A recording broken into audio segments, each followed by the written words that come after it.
Хөлбөмбөгийн ертөнцид захиур хагалж байгаа 3 шилдэг тоглогчийг та бүхэн танилцуулъя.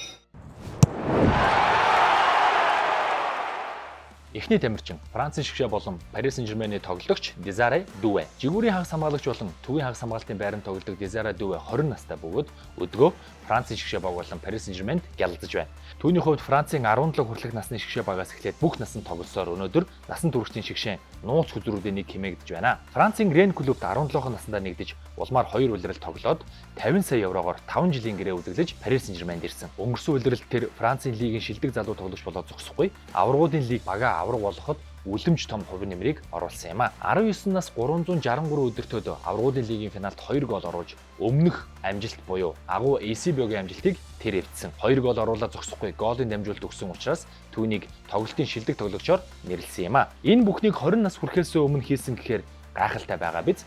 Түүнийг ирж буй 100 дэлхийн аваргаар яаж гялцахыг бидэнд цаг хугацаал харуулна. Дараагийн шилдэг залуу тоглогч 21 настай Турк болон Реал Мадридын тоглогч Арда Гүлер. Хаалганаас 72 метрийн зайнаас гол оруулж болдог гэвэл та итгэх үү? Туркийн шгшээ лидер хэмээх статусыг дөнгөж 20 наснда авсан Арда Гүлер Реал Мадридын өмсгөлтөөгөөр энэ амжилтыг үзүүлсэн юм.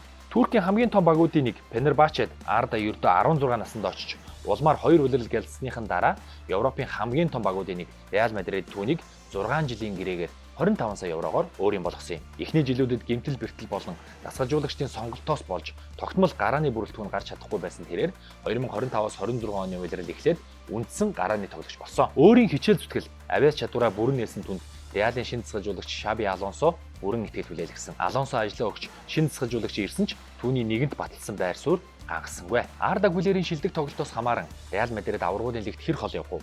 Мөн Туркийн шгшээ баг дэлхийн аваргад орох уугүй юу гэдэг нь яригдана гэхээр энэ залуу тоглогчийн ирээдүй ямар томоор нэрлэгдэж байгаа нь харагдах юм а. Захиур хагалж байгаа 3 шилдэг тоглогчийн хамгийн шилдэг нь Lamine Yamal. Шинэ залуудын жагсаалтыг Испани болон Барселонагийн 10 дугаар Lamine Yamal маргаангүйд хэрэгүүлнэ. Хар нэлхаараа од болсон Lamine өөрийгөө тоглолт бүрт том давцсан бүрт баталсаар өнөөдөр Испани болон Барсагийн бахархал болжээ. 15 настайдаа хүүхдүүд дөнгөж 10 жилийн 8 дугаар ангидаа суралцдаг байтал Ямал Барселона хэмээх агуу багийн төлөө анхны тоглолтоо хийж байв. Хамгийн залуудаа гэсэн хамаг рекордыг эвдсэн тэрээр дөнгөж 16-наас 50 өдөртөөдөө Испани шгшээ багт дуудагдсан. Улмаар 7 хоногийн дараа шгшээ багийн төлөө анхны голоо оруулж ээлжид нэг рекордыг тэр эвдсэн юм. 16 наснда Испани шгшээ багийн хамгийн гол тоглогчоор нэрлэгдэж Европын аварга болсон. Европын аваргын тоглолт бүртэл голын дамжуулалтыг өгсөн гэд бодохоор түүний авьяас дэндүү гайхалтай. Энэ зууны дэлхийн аваргаар тэр дөнгөж 19 настай байгч аль хэдийн хамгийн том одуудын нэгээр нэрлэгдэн дэлхийн аваргад очино. Гайхалтай биш гэж юу? Захиур хагалж байгаа 3 шилдэг тоглогчийг та бүхэндээ танилцууллаа. Look into football.